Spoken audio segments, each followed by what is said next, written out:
आज है 6 अक्टूबर 2023, दिन शुक्रवार। Welcome back to clean news MP. चलिए देखते हैं मध्य प्रदेश की 25 फटाफट बड़ी खबरों को। इससे पहले आप न्यूज को कहां से देख रहे हैं, हमें कमेंट में बताना बिल्कुल ना भूलें। साथ ही हमारे फेसबुक पेज को भी फॉलो करें। फेसबुक पेज का लिंक डिस्क्रिप्शन में दिया गया है। मध्य प्रदेश में कांग्रेस ने दे दी गारंटी।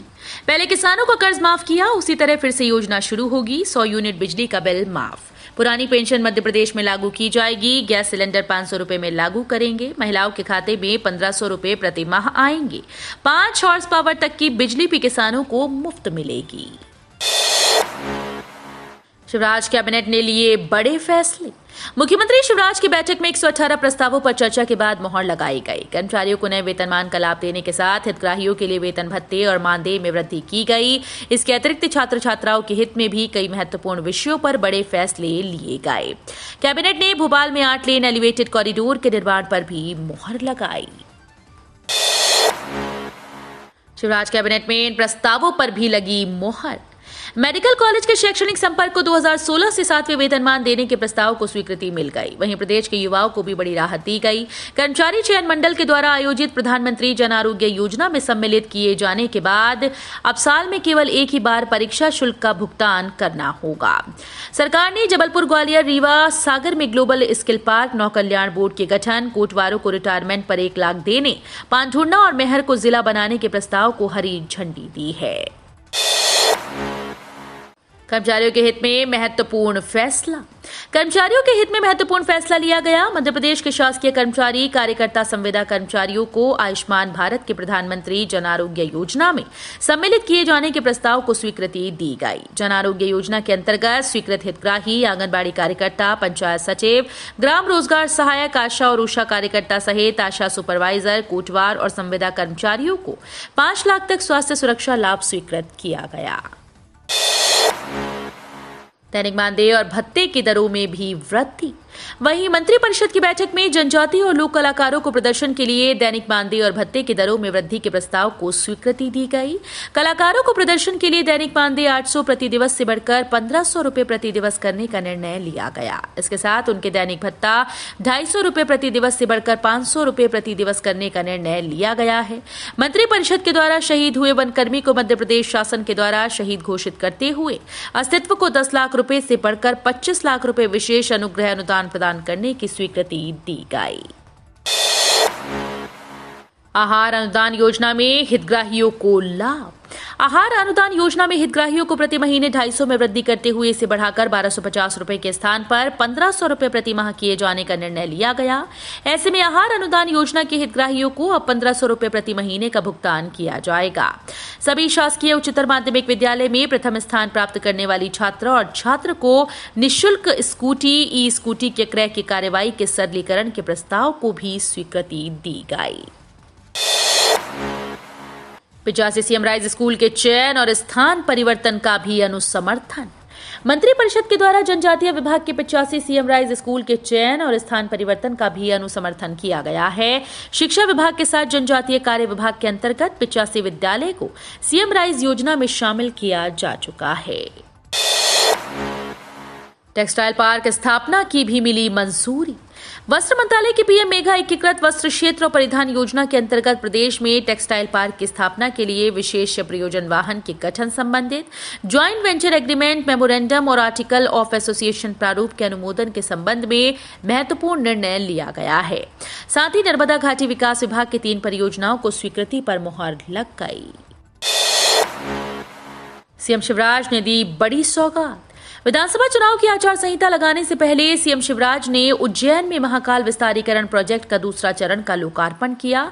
इसके तहत 755 करोड़ रुपए की लागत से काम किए जाएंगे। इसमें हाईटेक अन्य क्षेत्र, धर्मशाला, पार्किंग समेत कई कार्य शामिल हैं। दूसरे चरण के कई अधूरे कार्यों का भी लोकार्पण किया गया। शिवराज कैबिनेट का बड़ा फैसला, 18 सिंचाई परियोजनाओं को मंजूरी। शिवराज कैबिनेट की बैठक में कई महत्वपूर्ण निर्णय लिए गए। इसी में से एक एमपी की सिंचाई क्षमता को बढ़ाने का फैसला लिया गया। इसके तहत सरकार ने 6000 करोड़ की 18 सिंचाई परियोजनाओं को मंजूरी दे दी।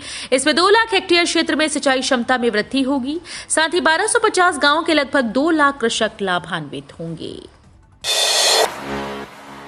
कांग्रेस के नेताओं की तिजोरी भरने नहीं दूंगा, बोले पीएम मोदी।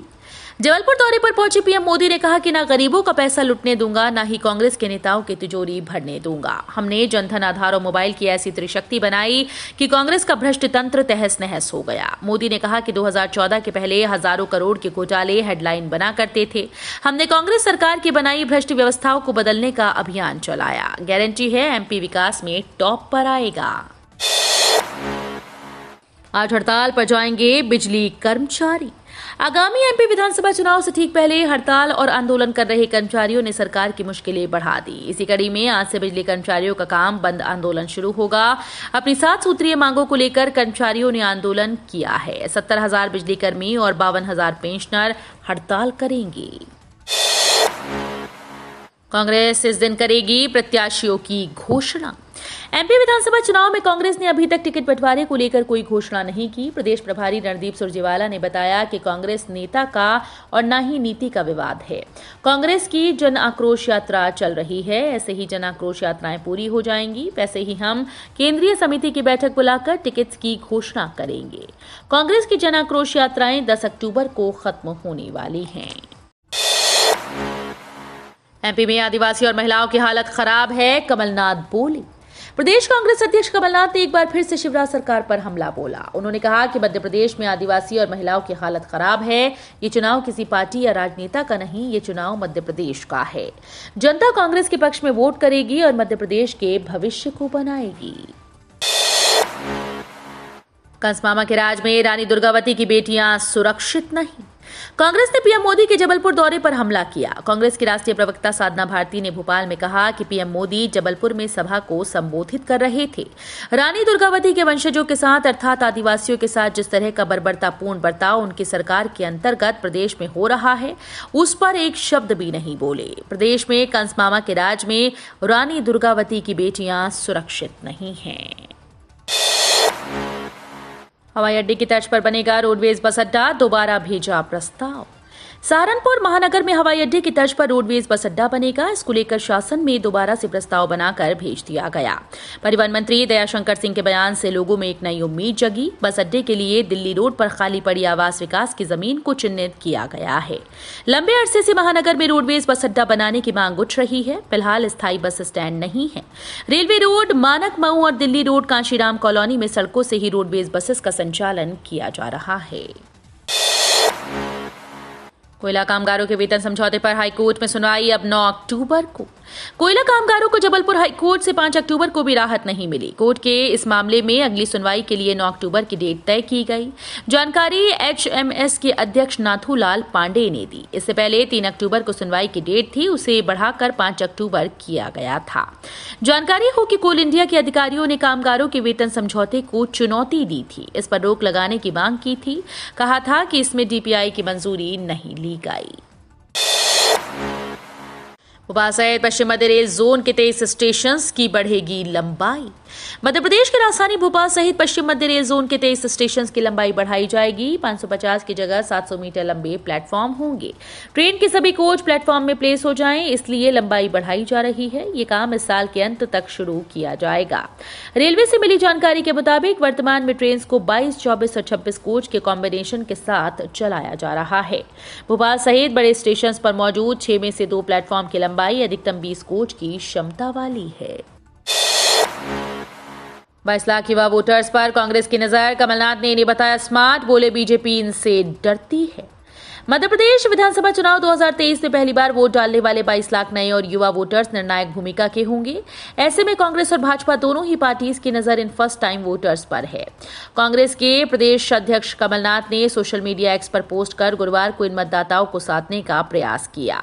उन्होंने लिखा कि 2023 के मध्य प्रदेश विधानसभा चुनाव में 18 से 19 साल के 22 लाख से ज्यादा युवा मतदाता पहली बार वोट डालेंगे। Congress in first time voters का अभिनंदन करते हुए अपील करती है कि अपने और अपने प्रदेश के भविष्य को सामने रखकर अपना वोट डालें। बीसीसीआई का बड़ा फैसला, हर मैच में दर्शकों को मिलेगा पानी फ्री। वनडे वर्ल्ड कप 2023 का आगाज हो चुका है। उसके पहले बीसीसीआई ने एक बड़ा फैसला लिया। आईसीसी ने सभी मैचेस के दौरान क्रिकेट फैंस के लिए पानी फ्री कर दिया। बीसीसीआई सचिव जय शाह ने इसकी जानकारी देते हुए बताया कि लोगों को हाइड्रेटेड रखने के लिए हमने ये फैसला किया है। राज्य शासन ने रानी बाटड़ को मेहर और अजय देव वर्मा को पांढुर्णा का दोनों नए जिले का कलेक्टर बनाया। मध्य प्रदेश में 2 नए जिले के गठन के साथ ही जिलों की संख्या 55 हो गई। सरकार ने दोनों नए जिले के गठन के बाद सतना से अलग होकर बने मेहर जिले का कलेक्टर 2014 बैच की भारतीय प्रशासनिक सेवा के अधिकारी रानी बाटड़ को बनाया है। वह भी शहडोल में अपर आयुक्त थी। वहीं पांढुर्णा जिले का कलेक्टर 2014 बैच के ही भारतीय प्रशासनिक सेवा के अधिकारी अजय देव वर्मा को बनाया गया। प्रियंका ने इंदिरा गांधी को महापुरुष कहा, गलती का एहसास होने पर ये बोली। कांग्रेस नेता प्रियंका गांधी वाड्रा प्रदेश के धार जिले के मोहनखेड़ा पहुंची और जैन तीर्थ के दर्शन कर सभा को संबोधित किया। अपने भाषण के दौरान प्रियंका गांधी पूर्व प्रधानमंत्री और अपनी दादी इंदिरा गांधी को महापुरुष बता गईं। उनके इस भाषण का वीडियो सोशल मीडिया पर तेजी से वायरल हो रहा है। इसे लेकर भाजपा ने तंज भी कसा है। महिलाओं के नाम पर सिर्फ बातें करती हैं पार्टी। मध्य प्रदेश 1956 में नया राज्य बना और 1957 में यहां पहले विधानसभा चुनाव हुए। 1957 के चुनाव में सभी राजनीतिक दलों ने 36 महिला उम्मीदवारों को टिकट दिए। इनमें से 15 प्रत्याशी विजयी रही थीं। तब महिला उम्मीदवारों में सर्वाधिक मतों से भोपाल की लीना राय 15,609 मतों से विजयी रही थीं। जद्दोजहद और बार बार संसद में पेश करने और सहमति न बन पाने के कारण महिला आरक्षण बिल को काफी लंबा इंतजार करना पड़ा। राहुल गांधी नए जमाने का रावण, देश को बर्बाद करना लक्ष्य। बीजेपी ने राहुल गांधी की एक तस्वीर पोस्ट कर लिखा कि नए जमाने का रावण यहाँ है। वो दुष्ट, धर्म और राम विरोधी हैं। उनका एकमात्र लक्ष्य देश को बर्बाद करना है। पोस्टर में राहुल के साथ सर दिखाए। इस पर लिखा है, भारत खतरे में है। तस्वीर के नीचे बड़े अक्षरों में रावण लिखा है। इसके नीचे अंग्रेजी में a Congress party production directed by George Soros लिखा है। बता दें कि सोरोस एक अमेरिकी बिजनेसमैन हैं। इंदौर जिले में स्मार्ट मीटर का काम हुआ शुरू। अब नागरिकों को मिलेगी बेहतर बिजली सेवाएं। मध्य प्रदेश पश्चिमी क्षेत्र विद्युत वितरण कंपनी ने इंदौर शहर और जिले में स्मार्ट मीटर लगाने का काम किया और 2 शहरों को 100% स्मार्ट मीटर वाले शहरों में बदल दिया है। अब उन्होंने एक और नए शहर में स्मार्ट मीटर लगाने का काम शुरू कर दिया है। तो ये थी आज की 25 फटाफट बड़ी खबरें। अगर आपको न्यूज पसंद आई हो तो वीडियो को लाइक और शेयर जरूर करें। धन्यवाद।